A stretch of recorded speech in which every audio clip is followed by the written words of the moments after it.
let's give this a shot. I'm going to show you how to make this brass and Paduk platter. A few things you're going to need if you want to follow along with me. We are going to need a vacuum casting machine. You're going to need various perforated flasks and a bunch of rubber mounts. Something to melt the metal with. A kiln. And a bunch of investment material. Oh yeah, and you're going to have to learn Blender also. Okay, let's get started. That's all you need. What I'm doing here is just gluing the pieces that I printed on the 3D printer onto the sprue that I had to design for it. All these pieces get glued on. I'm just using super glue, nothing special, gel super glue. And I use some accelerator, so I have to stand there and hold it for 5 minutes and just glue all 4 pieces on and get them ready to put in the flask.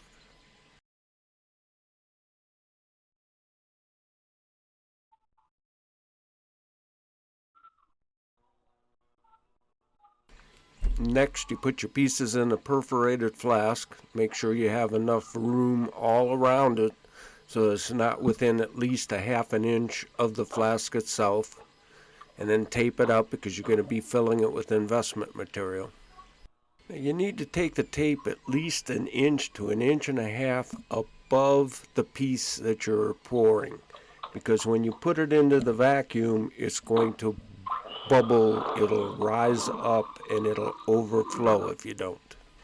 Now it's time to mix up the investment material. Now this is not a difficult process, but you only have 9 minutes to work with the material. In those 9 minutes, you got to get it mixed up well. You have to get it into your vacuum chamber, boil it for at least 1.5 minutes, take it back out, pour it into your flask, get your flask into the vacuum container, boil it out again for about another ½ a minute to a minute, and then do all of this in less than 9 minutes, because by the time 9 minutes hit, it's starting to harden and it's not going to work for you.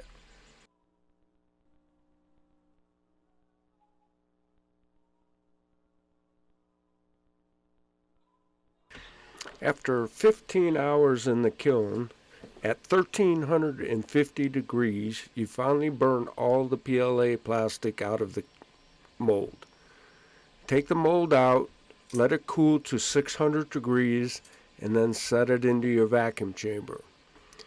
You turn the vacuum chamber on, grab your casting material and pour it into the mold, and that casting material will suck right down into the mold. It's a very efficient process.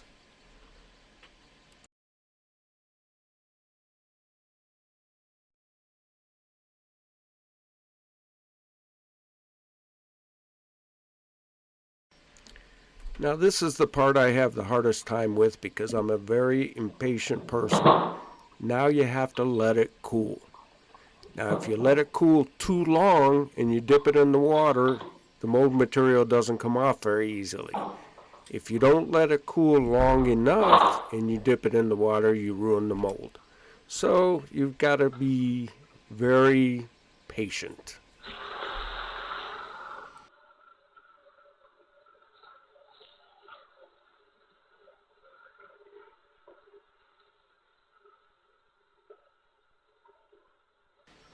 Alright, there you go. It came out perfect. Now I have to cut the sprue off and clean them up. Alright, now that we're done with the casting part, it's time to start working on the lathe. Now this is pretty straightforward. Round out the outside of your material, flatten the face, sand it a little bit so you know what you're working with. Mark the outside approximately where you think it's going to be, the edge of the brass.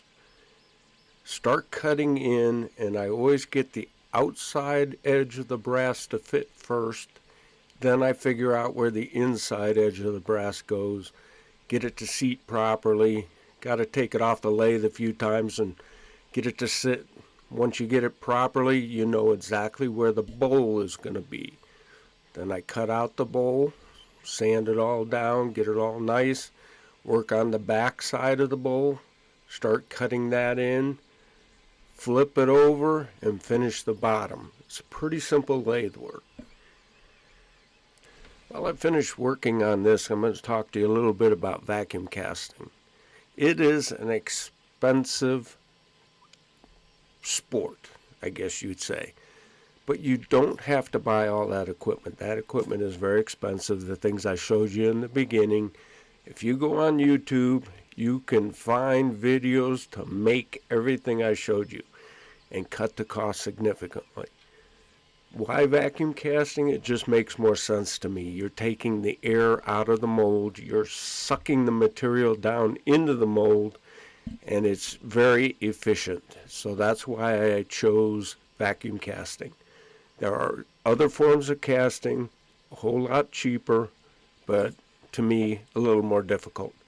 I've only been at this for 6 weeks now. That's all I've had this equipment, that's all I've had to do. This is one of my first pieces that I actually did artistically. I've done a few other little pieces I might show you here of just items I downloaded off of Thingiverse and just practiced with. And it's really not that difficult of a process. So look forward to more videos. I'll show you what I've been doing, what I've been working on, and we'll see where it goes from here.